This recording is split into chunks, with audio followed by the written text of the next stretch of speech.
हम तो यहां तक कहेंगे,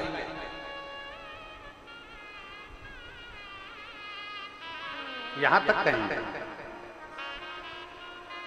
यदि इन नेत्रों की रोशनी भी अगर कम हो रही है ना, आप चश्मा लगाओ, डॉक्टर को दिखाओ, दवाइयां लो, जांचें कराओ, डॉक्टर बोले ऑपरेशन का ऑपरेशन कराओ, क्योंकि हमने पहले भी कहा कि डॉक्टर शंकर का एक रूप होता है। हमने पहले भी कहा कि डॉक्टर शिव का एक रूप होता है।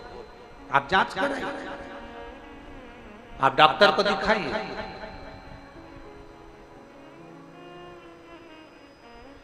और जब डॉक्टर को भी दिखाते हुए आपकी आंखों में अगर आराम न लगे, तो फिर किसी शिव मंदिर में शंकर का शिवलिंग हो, जलाधारी हो, और वो जलाधारी का पानी, शिवलिंग की जो जलाधारी होती है वो थोड़ी मोटी होती है। बोलो बोलो, देखा है आप लोगों ने कि नहीं देखा? जिस पे ये शिवलिंग रखा रहता है, ये शिवलिंग जिस पे रखा है वो मोटा होता है कि नहीं? तो जलाधारी जो मोटी होती है ना चारों तरफ, तो शंकर पे चढ़ा हुआ जल इस जलाधारी में से जब यहां से बहकर आता है, उस स्थान पर अपनी हथेली का स्पर्श करिए, और स्पर्श कर कर शंकर के मंदिर में ही नेत्रों को लगाने का प्रयास करिए। 22 से 25 दिन तक आंखों में लगाने का प्रयास करना।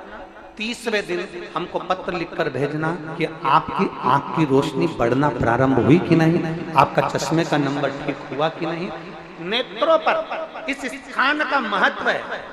ये गणेश और कार्तिकेय का स्थान, बीच में अशोक सुंदरी का स्थान, शिवलिंग, शंकर के ऊपर जो जल गिरता है, शंकर जी की 5 लड़कियां, जया, विषहरा, सामरीबारी, दौतली, देव, जिस पर शिवलिंग रखा है पार्वती जी का हस्तकमल।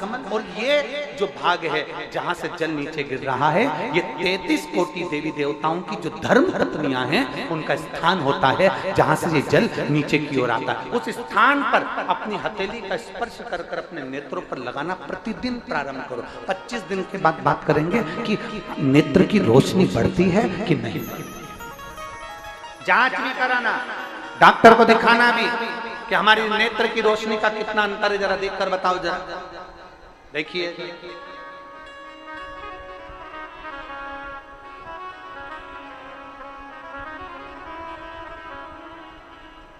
और मेरे भोले तेरा सहारा है, मेरे भोले तेरा सहारा है, मेरी नैया का तो किनारा है, मेरी नैया का तो किनारा।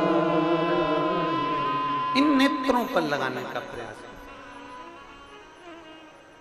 ब्रह्मचित्त शिव भक्त, शंकर का वो वरदानी भक्त, शनि महाराज ने अपनी दृष्टि दे दी, तकलीफ आई, दुख प्रारंभ हुआ, कष्ट आना प्रारंभ हुआ। शनि जब अपनी दृष्टि देता है, कष्ट आता है। और ऐसा कोई व्यक्ति नहीं जिस पे शनि की दृष्टि नहीं पड़े।